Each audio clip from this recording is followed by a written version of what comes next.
షర్మిల వ్యవహరిస్తున్నటువంటి తీరులో తప్పులు ఉండొచ్చును కానీ కాంగ్రెస్ పార్టీకి ఆవిడ జవసత్వాలు పోసింది అని చెప్పడంలో ఎలాంటి అతిశయోక్తి లేదు. తాజాగా ఆమె వచ్చాక అంతకుముందు అసలు కాంగ్రెస్ పార్టీ దిక్కు చూసేవాళ్ళు ఎవరు లేనటువంటి స్థాయి నుంచి విజయవాడలో ఉన్నటువంటి ఆంధ్రరత్న భవన్ నిండిపోయే స్థాయికి వచ్చింది. అట్లాగే కంటిన్యూగా యాక్టివిటీ నడుపుతోంది. ఇప్పుడు షర్మిల తాజాగా చేసినటువంటి ఇంకొక అడ్వెంచర్ ఏంటంటే భారీ ఎత్తున అన్ని స్థానాలకి అభ్యర్థులు నిలబెట్టడం, ఎక్సెప్ట్ సిపిఎంస్కి ఇచ్చినటువంటి 8 సీట్లు కాకుండా తాజాగా కొన్ని మార్పు చేర్పులు కూడా చేయించింది.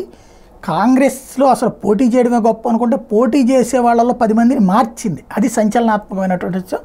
తాజాగా 114 స్థానాలకు ఇప్పటికే వెల్లడిస్తే తాజాగా 38 నియోజకవర్గాలకు, అంటే దీంతో కలిపితే దగ్గర దగ్గర 152 నియోజకవర్గాలకు పోటీ పెట్టినట్టు, సిపిఎంతో కలిపితే 160 స్థానాలకు పోటీ పెట్టేసినట్టు, ఇంకో 15 అది కూడా చేసేస్తారేమో. తాజాగా 10 స్థానాల అభ్యర్థులు మార్చారు. ఈ 142 స్థానాలకి టోటల్గా అస్తం పార్టీ అభ్యర్థులు ప్రకటించినట్టయింది. అట్లాగే లోక్సభతో పాటు 8 అసెంబ్లీ సీట్లను సిపిఎం కేటాయించారు. రాష్ట్రంలోని 25 లోక్సభ స్థానాల్లో ఇప్పటికీ 20 చోట్ల అభ్యర్థిని కాంగ్రెస్ ప్రకటించినట్టయింది. అంటే కేవలం 5 అక్కడ ప్రకటించాల్సింది. పొత్తులో ఒకటి సిపిఎంకి వెళ్ళిపోయినటువంటి నేపథ్యంలో 4 ఎంపీకి మాత్రం మిగిలిన అసెంబ్లీ స్థానాల్ని ఖరారు చేయాల్సినటువంటి అవసరం అయితే ఉంది. ఇప్పుడు తాజా అభ్యర్థులు శ్రీకాకుళం అంబటి కృష్ణారావు, పాడి నాగభూషణరావు స్థానంలో బొబ్బిలి మరిపి విద్యాసాగర్, గజపతి నగరం డోలా శ్రీనివాస్, కురిమినాయుడు స్థానంలో నెల్లిమర్ల ఎస్ రమేష్ కుమార్, విశాఖపట్నం ఉత్తరం Lakraj Ramarao, Chodavaram Jagat Srinivas, Elamanchili T Narasimharao, P Gannavaram SC K Chittibabu sitting MLA, Achanta Nekkandi Venkata Satyanarayana, Vijayawada east Sunkara Padmasri, ఈవిడ ఇప్పుడు అమరావతి ఉద్యమంలో వీటిలో పార్టిసిపేట్ చేస్తూ ఉంటుంది. కమ్మ సామాజిక వర్గానికి సంబంధించిన బలమైన నాయకురాలు, పిసిసి వైస్ ప్రెసిడెంట్గా ఉంది. ఆవిడకి శంకర పద్మశ్రీ, విజయవాడ ఈస్ట్ నుంచి.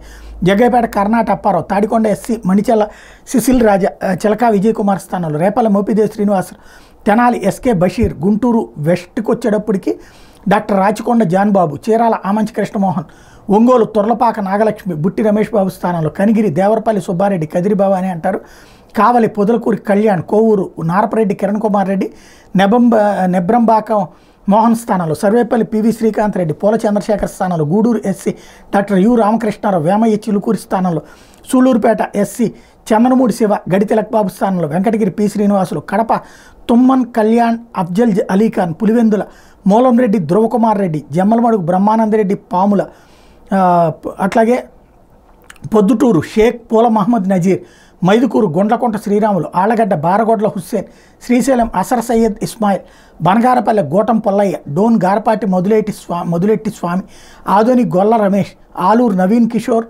అరకట్ట కళ్యాణదుర్గం పి రాంభూపారెడ్డి, హిందూపురం మహమ్మద్ హుసేన్ ఇనయతుల్లా, వి నాగరాజు స్థానంలో, ధర్మవరం రంగాన అశ్వత్థ నారాయణని నియమించిందనమాట.